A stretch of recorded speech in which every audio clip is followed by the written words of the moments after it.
Hello everyone, my name is Lowko and welcome to a new episode of StarCraft II Study.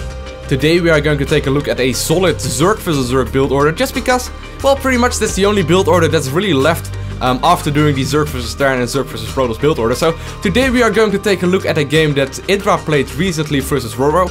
I already did a build order video on this one about a few weeks back, but that video is really long.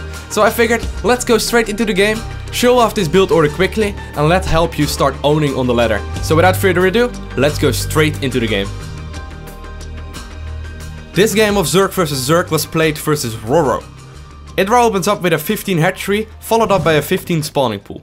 However, you can always switch up those two timings. You can also go for a 15 pool, 15 hatch, depending on the map size.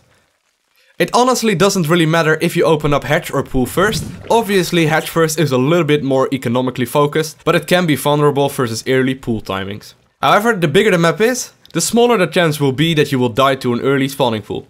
He then follows up the 15 hatch, 15 pool by a 17 gas geyser. He then creates an overlord at 17 supply, and he also makes sure that his opponent is going for the same kind of build order as well. In this game you can actually see Roro open up with a hatchery first himself as well. IdrA continues the build order with starting double queens as well as starting zergling speed. It is important to note that up until this point he knows everything that Roro is doing and he is not creating any kind of zerglings whatsoever. The next 50 gas will be spent at a baling nest which he places in the front of his base.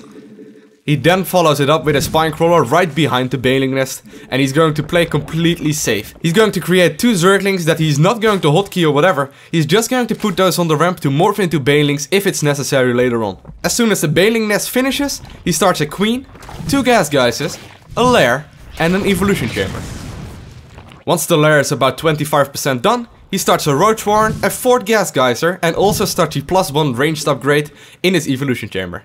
At this point, he just tries to get out as many drones as humanly possible. He really doesn't do much but anything as long as he's droning up. He is completely safe versus pretty much everything that his opponent can throw at him because of the early baling nest that he made, as well as because of the early spine crawler. So all he really does at this point is just scout his opponent and make as many drones as possible. Once the lair finishes, however, he starts an infestation pit, roach speed, and a 3rd base. At this point, the game becomes very game specific. IdrA, however, starts an overseer once he hits lair and he checks out what his opponent is doing. He realizes there's going to be a spire for his opponent and he decides to take his 3rd base a little bit later and actually make a lot of roaches to deny and cancel the 3rd base of Roro himself. He then goes ahead and actually defends the mutalisks that Roro was making by simply using his infestors. The real strength of this build order is that it's really safe versus pretty much everything that your opponent can throw at you in the early part of the game. Also, it is very important to keep checking out your minimap to see if any kind of zerglings are coming across the map to attack your base. So I guess that's pretty much it for the standard Zerg vs Zerg build order that IdrA uses. I want to thank you all for watching. Have an awesome day. Please hit the like and favorite button as well as share this video if you enjoy. Also, don't forget to subscribe if you want to see more. So I want to thank you guys all for watching. Have an awesome day. Do not forget to smile and hopefully I see you again. Bye.